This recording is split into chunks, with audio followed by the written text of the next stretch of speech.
नमस्कार दोस्तों, आज हम लोग एक महत्वपूर्ण topic muscular system in human body के महत्वपूर्ण एमसीक्यू प्रश्नों को देखेंगे। यह topic BA third semester physical education, BPEd आदि के लिए महत्वपूर्ण है। आप लोग चैनल को जरूर से सब्सक्राइब करें जिससे वीडियो अपलोड करते ही आपको मिल सके। तो चलिए वीडियो शुरू करते हैं।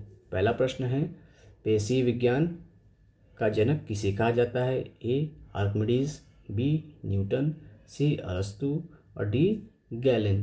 तो इसका सही उत्तर है आपका सी, पेशी विज्ञान का जनक गैलेन को कहा जाता है। अब गैलेन ने ही मानव शरीर में गुरुत्वाकर्षण के नियम और उत्तोलक या लीवर के सिद्धांतों को बताया था। दूसरा प्रश्न देखते हैं हम लोग, मांसपेशी के अध्ययन या स्टडी ऑफ मसल्स को क्या कहा जाता है आपका? A cytology, B myology, C orthology और D osteology. Study of muscles को क्या कहा जाता है? B myology study of muscle को कहा जाता है। ऐसी साइटोलॉजी क्या होता है? स्टडी ऑफ सेल होता है। और आर्थोलॉजी क्या होता है? स्टडी ऑफ जॉइंट होता है। और ऑस्टियोलॉजी क्या होता है? स्टडी ऑफ बोन सेल होता है। तीसरा प्रश्न हम लोग देखते हैं, मांसपेशी कोशिका को क्या कहते हैं? ए ऑस्टियोसाइट, बी न्यूरॉन, सी मायोसाइट्स और डी नेफ्रॉन। तो इसका सही उत्तर है आपका सी मायोसाइट। मसल सेल को मायोसाइट कहा जाता है। ऐसे ऑस्टियोसाइट जो है बोन सेल को कहा जाता है।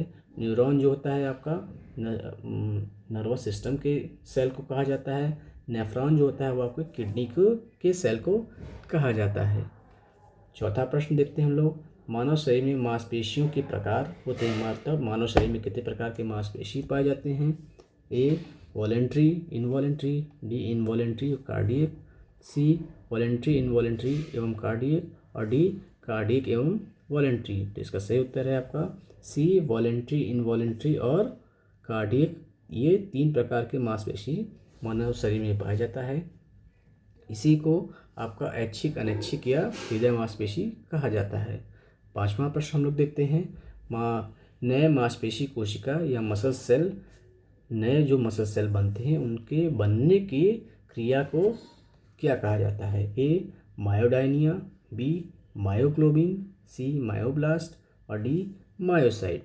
तो इसका सही उत्तर है आपका सी, आपका मायोब्लास्ट मसल सेल, नए मसल सेल के बनने की क्रिया को कहा जाता है। इसी को मायोजेनेसिस भी कहा जाता है।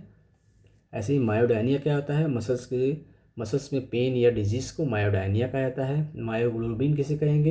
Haemoglobin of muscle cell known as myoglobin.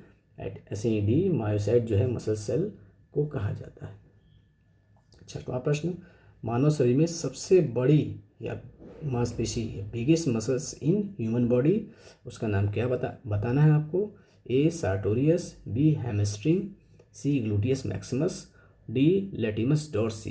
तो इसका सही उत्तर है आपका सी ग्लूटियस मैक्सिमस जो होता है आपका मानव शरीर में सबसे बड़ी मांसपेशी होती है।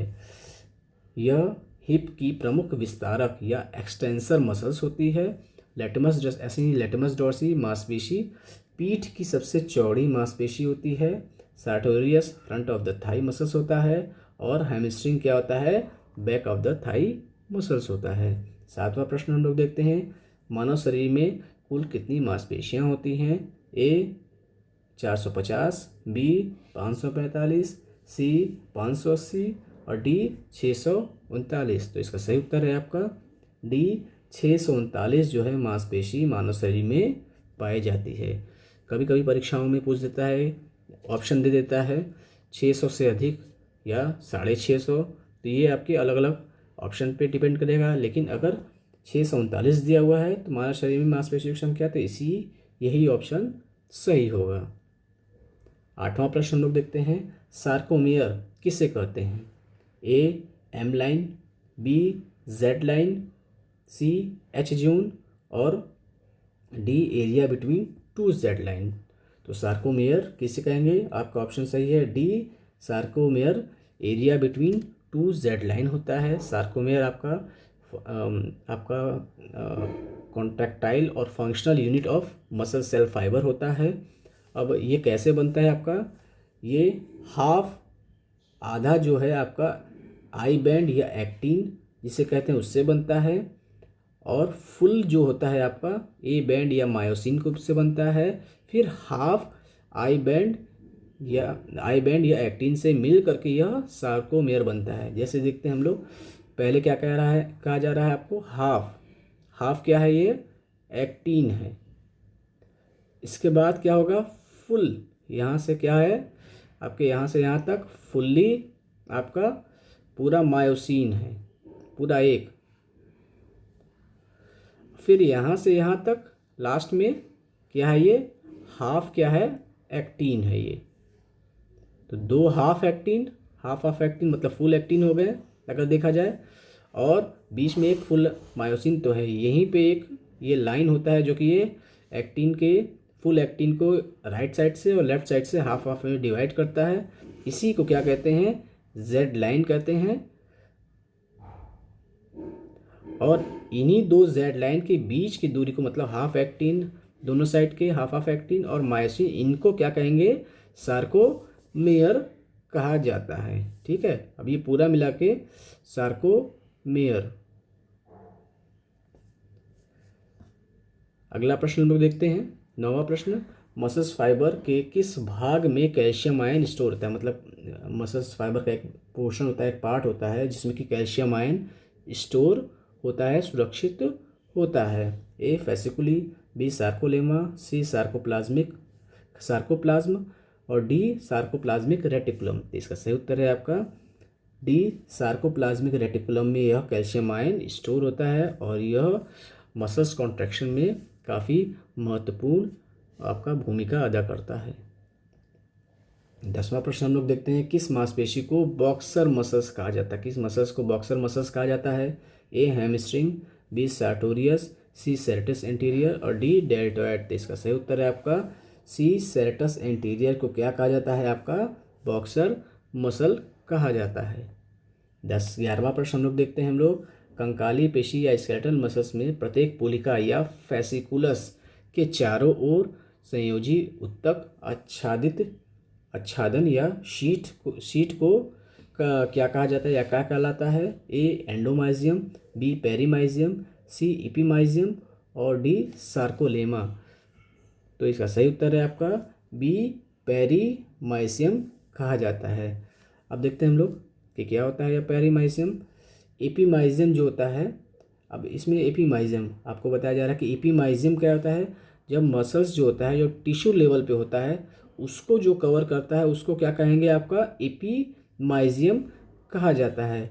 ऐसे ही आपका पेरीमाइजियम क्या होता है आपको बताया जा रहा है, इसी पेरीमाइजियम के बारे में पूछा गया है। जब bundle of muscles fibre tissue level, उसको क्या कहता है, फेसिकुली।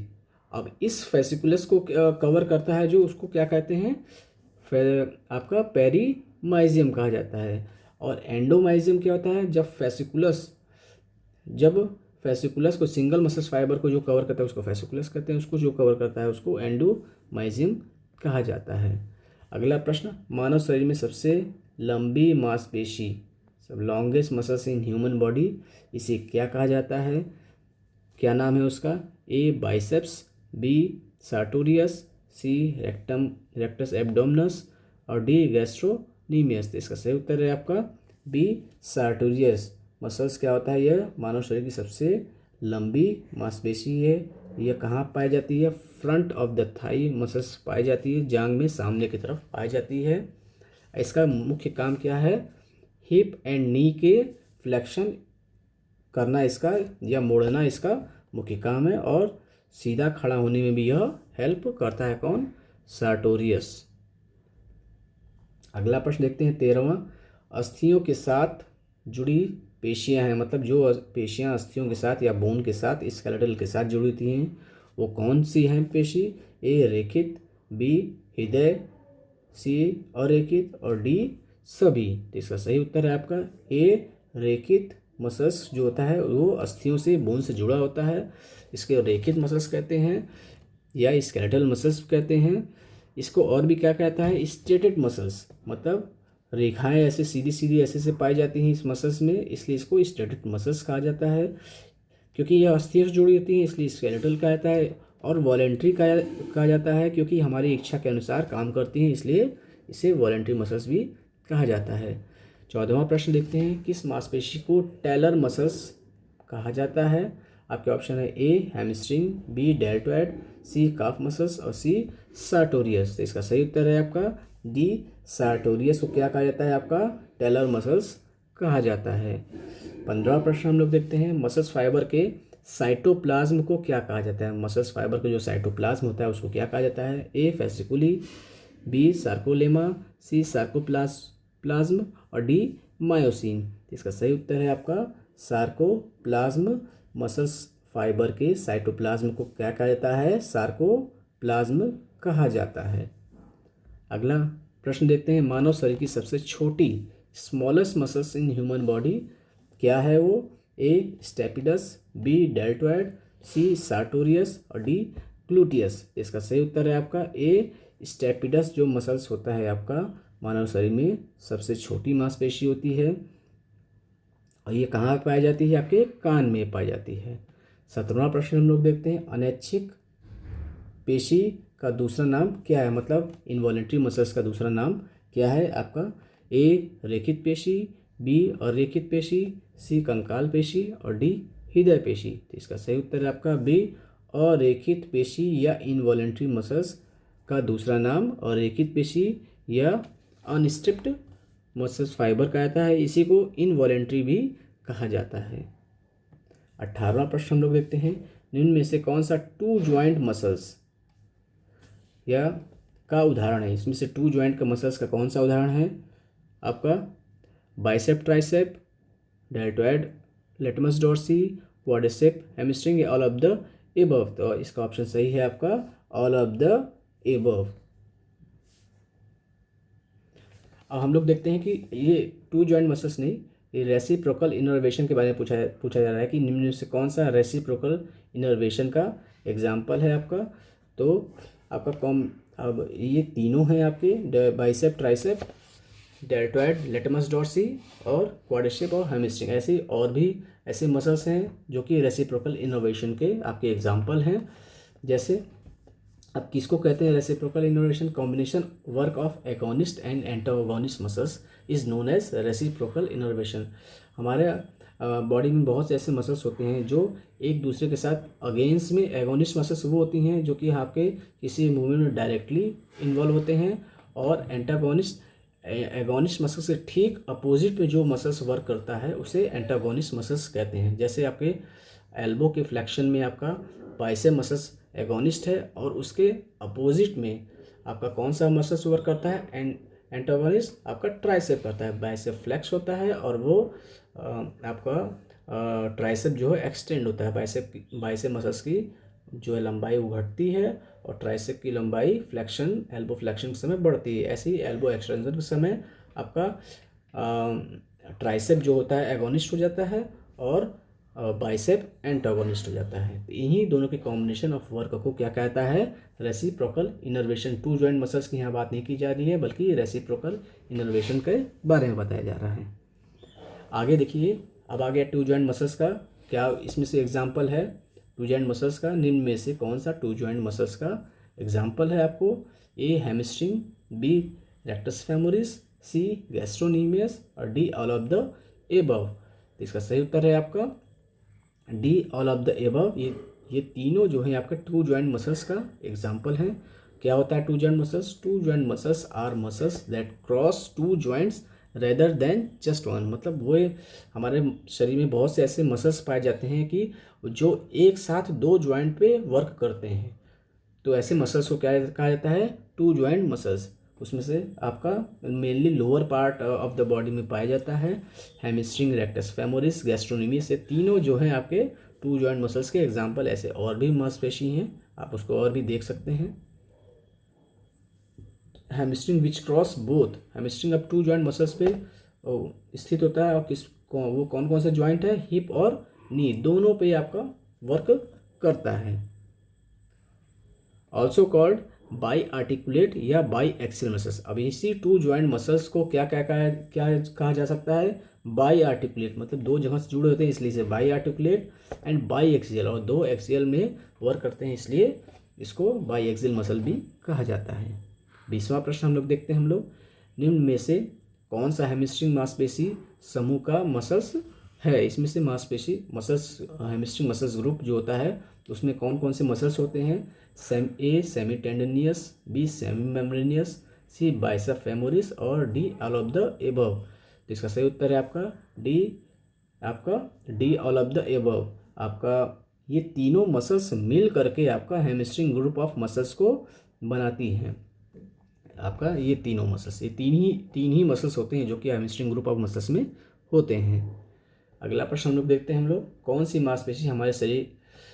मांसपेशी हमारे शरीर का कुल वजन का 2/5 भाग होती है। ए वॉलेंट्री मसल्स, बी इनवॉलेंट्री, सी स्मूथ मसल्स और डी इनमें से कोई नहीं थी। इसका सही उत्तर है आपका वॉलेंट्री मसल्स हमारे कुल वजन का 2/5 भाग या 40% भाग बनाती है। अगला प्रश्न देखते हैं। 22वां, निम्न में से कौन सा क्वाड्रिसेप मसल्स समूह या क्वाड्रिसेप मसल्स ग्रुप की मांसपेशी है। A rectus femoris, B vastus lateralis, C vastus intermedius, D all of the above. तो सही उत्तर है आपका ऑल ऑफ द एबव। आपका ये तीनों मांसपेशी जो होता है आपका क्वाड्रिसेप मसल्स ग्रुप में होता है। क्वाड्रिसेप मसल्स ग्रुप में कितनी मांसपेशियां मुख्यतः होती हैं, 4 मांसपेशी जो होती हैं आपकी क्वाड्रिसेप मसल्स ग्रुप में होती हैं। और ये कहाँ पाई जाती है, फ्रंट ऑफ द थाई में यह मांसपेशी पाई जाती है।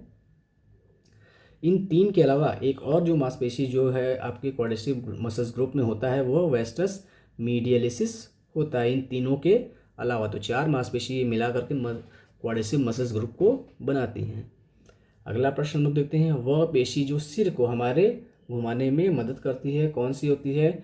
Sternocleidomastoid, B splenius capitis, D longissimus capitis और डी उपयुक्त सभी। तो इसका सही उत्तर है आपका डी उपयुक्त सभी। ये तीनों मांसपेशी जो हैं हमारे सिर को घुमाने में मदद करती हैं। अगला प्रश्न लिखते हैं हम लोग। सार्कोप्लाज्म पाया जाता है, सार्कोप्लाज्म कहाँ पाया जाता है। ए नेफ्रॉन, बी सार्कोलेमा, सी मांसपेशी कोशिका या मसल सेल में, डी तंत्रिका कोशिका में या नर्व सेल में। तो आपका सही उत्तर है आपका मसल सेल या मांसपेशी कोशिका सी। सार्कोप्लाज्म क्या होता है, cytoplasm of muscle cell known as sarcoplasm. 25वां प्रश्न हम लोग देखते हैं। संधि और पेशियों के बीच स्थित अभिकारक या रिसेप्टर्स को क्या कहता है। मसल्स और आपके जॉइंट्स के बीच में जो रिसेप्टर्स होते हैं उनको क्या कहा जाता है। A external receptor, B internal receptor, C proprioceptors और डी डिस्टेंस रिसेप्टर। तो इसको क्या कहा जाता है आपका प्रोप्रियोसेप्टर्स कहा जाता है, जो कि हमारे मसल और जॉइंट्स के बीच में रिसेप्टर्स को वर्क करते हैं। ये रिसेप्टर्स क्या करते हैं कि हमारे जो भी मूवमेंट्स करना होता है उनके आपके तंत्रिकाओं को या इम्पल्स को ट्रांसफ़र करते हैं, जिसके के कारण आपका मूवमेंट हो पाता है। 26वां प्रश्न हम लोग देखते हैं। हैमस्ट्रिंग मांसपेशी का प्रयोग होता है, मतलब अब यहाँ पे हैमस्ट्रिंग मांसपेशी का क्या प्रयोग होता है, क्या वर्क होता है, ये बताना है आपको। ए नी एक्सटेंशन, बी एल्बो एक्सटेंशन, सी नी फ्लेक्शन और डी एल्बो फ्लेक्शन। तो इसका सही उत्तर है आपका सी नी फ्लेक्शन जो है हैमस्ट्रिंग मसल्स का आपका वर्क होता है। इसका लोकेशन क्या होता है आपका हैमस्ट्रिंग मसल्स का, बैक ऑफ द थाई में पीछे की तरफ पाई जाती है। जबकि इसका वर्क होता है नी फ्लेक्शन के साथ साथ आपका हिप एक्सटेंशन भी इसका एक और वर्क होता है, मतलब नी को फ्लेक्स भी करता है और हिप को एक्सटेंड भी करता है। 27वां प्रश्न हम लोग देखते हैं। बाइसेप फेमोरिस एक मांसपेशी है, एक ये मसल्स का नाम बताया जा रहा है। अब इसके गति या मूवमेंट से मुख्यतः उत्पन्न होने वाली प्रक्रिया का नाम क्या है, मतलब कौन सा ऐसा मूवमेंट होता है जो बाइसेप फेमोरिस मसल्स के द्वारा होता है। ए एल्बो फ्लेक्शन, बी नी फ्लेक्शन, सी थाई फ्लेक्शन और डी डॉर्सी अंकुचन या फ्लेक्शन। इसका सही उत्तर है आपका थाई के फ्लेक्शन जो है आपका इसका बाइसेप फेमोरिस का मुख्य काम है। बाइसेप फेमोरिस आपके कहाँ पे पाई जाती है? आपके जांघ के निचले भाग में पाई जाती है और इसका मुख्य काम क्या है? आपका नी का फ्लेक्शन करना भी है। केवल थाई का ही फ्लेक्शन नहीं बल्कि नी का भी फ्लेक्शन करना होता है। अगला प्रश्न हम लोग देखते हैं sliding filament theory. Sliding filament theory होता है जिसमें बताया गया है कि हमारा मसल फाइबर कैसे आपका मसल्स हमारा कॉन्ट्रैक्शन होता है, कैसे रिलैक्सेशन होता है, उसके बारे में इसमें बताया गया है। तो वो किसके द्वारा बताया गया है? ए अरस्तु, B Hippocrates, C Huxley and Huxley और डी उपयुक्त सभी। तो इसका सही उत्तर है आपका सी और हक्सले एंड हक्सले के द्वारा स्लाइडिंग फिलामेंट थ्योरी सन 1954 में बताया गया था और इनको ही 1954 में इस खोज के कारण ही इनको आपका नोबेल पुरस्कार भी दिया गया था। तो हक्सले एंड हक्सले द्वारा स्लाइडिंग फिलामेंट थ्योरी को बताया गया था। अगला प्रश्न है स्लाइडिंग फिलामेंट थ्योरी के अनुसार मसल्स कॉन्ट्रैक्शन कितने स्टेप्स या चरण में होता है? ए 3, बी 4, सी 5 और डी 6। तो इसका सही उत्तर है आपका सी 5 चरणों में स्टेप्स में आपका muscles contraction sliding filament theory के अनुसार होता है। कौन कौन सा स्टेप है वो? रेस्ट फेज है, एक्सेशन कपलिंग फेज है, कॉन्ट्रैक्शन फेज है, रिचार्जिंग फेज है और रिलैक्सेशन फेज है। और ये फेज जो है इनका क्रम भी यही होता है। तीसरा प्रश्न हम लोग देखते हैं कोहनी को मोड़ते समय बाइसेप पेशी क्या कार्य करता है? मतलब आपका जब हम नी को एल्बो को फ्लेक्स करते हैं तो उसमें बाइसेप क्या वर्क करता है? ए एंटागोनिस्ट, बी एगोनिस्ट, सी स्टेबलाइजर और डी न्यूट्रलाइजर। तो जब हम लोग बाइसेप का फ्लेक्शन करते हैं या मोड़ते हैं तो उसमें bicep muscles B and agonist muscles के रूप में काम करता है क्योंकि यह आपका डायरेक्टली जो है इन्वॉल्व होता है और एल्बो के फ्लेक्शन में ये इसके द्वारा ही मुख्य भूमिका अदा की जाती है जिसके द्वारा हमारा बाइसेप फ्लेक्स होता है। और ऐसे ही एंटागोनिस्ट मसल्स कौन सा होता है एल्बो फ्लेक्शन के समय? आपका ट्राइसेप्स होता है। Those muscles are responsible for any movement called as agonist muscles like bicep muscles in elbow flexion। 31वां है प्रश्न कोहनी की संधि को मोड़ते या फ्लेक्शन एवं एक्सटेंशन में कौन कौन सी मांसपेशी सहायक होती है? A pectoralis major deltoid, B quadriceps femoris and gastrocnemius, C biceps and triceps और डी इनमें से कोई नहीं थी। इसका सही उत्तर है सी बाइसेप और ट्राइसेप्स क्या होता है आपका एल्बो के फ्लेक्शन या एक्सटेंशन में वर्क करता है। इन्हीं दोनों ऐसे ही कॉम्बिनेशन ऑफ वर्क जो कि मसल्स कुछ कॉम्बिनेशन ऑफ वर्क में करते हैं एगोनिस्ट और एंटागोनिस्ट के रूप में, तो इन्हीं को क्या कहता है? Reciprocal innervation. पहले भी बताया जा चुका है, कहा जाता है। 32वां प्रश्न हम लोग देखते हैं हिप के को मोड़ने या फ्लेक्शन में कौन सी पेशी जानी जाती है? A quadricep muscles, B bicep muscles, C tricep muscles और डी नन ऑफ दीज इनमें से कोई नहीं। तो इसका सही उत्तर है आपका ए क्वाड्रिसेप मसल्स क्या करता है काम आपका हिप के फ्लेक्शन में आपका ये इसका मुख्य काम हिप के फ्लेक्शन करना होता है। क्वाड्रिसेप मसल्स क्या कहाँ पाई जाती है? आपके थाई के front of the thigh muscles होती है, आपके थाई के सामने पाई जाती है। यह घुटने को सीधा रखने तथा हिप को मोड़ने मतलब आपके घुटने को फ्लेक्स एक्सटेंड करने और हिप को फ्लेक्स करने में आपका हेल्प या हेल्प करता है। 33वां प्रश्न हम लोग देखते हैं थिक फिलामेंट। थिक मीन्स मोटा। तो थिक फिलामेंट किस मसल्स में लंबा प्रोटीन संविष्ट होता है? मतलब थिक फिलामेंट इसमें से कौन सा होता है? आपका मायोसिन, बी एक्टिन, सी ट्रोपोनिन और डी ट्रोपोमायोसिन। तो इसका सही उत्तर है ए मायोसिन जो होता है थिक फिलामेंट होता है। इसी मायोसिन को क्या और भी क्या किस नाम से जाना जाता है? ए बैंड या एन आइसोट्रॉपिक बैंड भी कहा जाता है और डार्क बैंड भी कहा जाता है। अगला प्रश्न 34वां, मांसपेशियां जो हमारी इच्छा से संचालित होती हैं उसे क्या कहते हैं? Voluntary muscles, involuntary muscles, cardiac muscles या आपका उपयुक्त में से कोई नहीं। तो हमारी जो इच्छा से संचालित होती हैं वो उन्हें क्या कहते हैं? Voluntary muscles. जो हमारी इच्छा से संचालित नहीं होती हैं उन्हें इनवॉलंटरी। और कार्डियक मसल्स एक विशेष प्रकार का मसल्स होता है जो केवल हृदय में पाया जाता है या हार्ट में पाया जाता है। 35वां प्रश्न, शब्द फ्यूजिफॉर्म किससे संबंधित है? मतलब फ्यूजिफॉर्म शब्द किससे संबंधित है? एक, ए अस्थि पेशी या स्केलेटल मसल्स, बी चिकनी पेशी स्मूथ मसल्स, सी हृदय पेशी या हार्ट मसल्स, डी उपयुक्त में से कोई नहीं। तो इसका सही उत्तर है ए अस्थि पेशी से संबंधित है आपका फ्यूजिफॉर्म। 36वां प्रश्न हम लोग देखते हैं, रेड मसल्स फाइबर से बनी स्लो ट्विच मांसपेशी उपयुक्त होती हैं? A for strength, B for speed, C for balance और डी फॉर इंडोरेंस। तो रेड मसल्स फाइबर किससे संबंधित होती है? आपका डी इंडोरेंस से संबंधित होती है, क्योंकि यह मांसपेशी मसल्स फाइबर क्या होता है, जल्दी थकती नहीं है।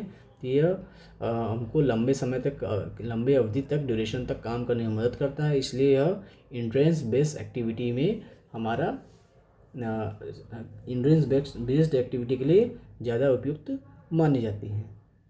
37वां प्रश्न, डार्क बैंड को और क्या कहा जाता है? A M line, B Z line, C A band और डी आई बैंड। तो इसका सही उत्तर है आपका ए बैंड को डार्क बैंड कहा जाता है। अगला प्रश्न 38वां, मांसपेशियों में कौन सा प्रोटीन पाया जाता है? ए एल्बुमिन, बी ग्लोबुलिन, सी एक्टिन और मायोसिन और डी उपयुक्त में से कोई नहीं। तो इसका सही उत्तर है आपका मांसपेशियों में आपका सी एक्टिन व मायोसिन दोनों यह प्रोटीन जो है पाया जाता है। तो इसका सही उत्तर है सी। 39वां प्रश्न, मांसपेशी तंतु या मसल्स फाइबर के संकुचन एलिमेंट या कॉन्ट्रैक्टाइल एलिमेंट को क्या कहते हैं? ए सार्कोमेयर, बी मायोफिलामेंट, सी स्पिंडल, डी कॉन्ट्रैक्टाइल प्रोटीन। तो इसका सही उत्तर है आपका सार्कोमेयर क्या होता है? आपका मेन कॉन्ट्रैक्टाइल एलिमेंट होता है आपके मसल्स फाइबर का, इसी के द्वारा कॉन्ट्रैक्शन होता है। 40वां प्रश्न हम लोग देखते हैं, मांसपेशी तंतु या मसल्स फाइबर के समूह किसके द्वारा ढका होता है? ए पेरीमाइजियम, बी एंडोमाइजियम, सी एपिमाइजियम और डी उपयुक्त में से कोई भी नहीं। तो इसका सही उत्तर है पेरीमाइजियम के द्वारा आपके मसल्स फाइबर ढके होते हैं। तो इस प्रकार हम लोग ने 40 प्रश्नों को देखा आपके muscular system in human body से संबंधित। उम्मीद है आपको वीडियो पसंद आया होगा। आप चैनल को सब्सक्राइब करिए, शेयर करिए, लाइक करिए। आपको आगे भी वीडियो मिलते रहेंगे। बहुत बहुत धन्यवाद।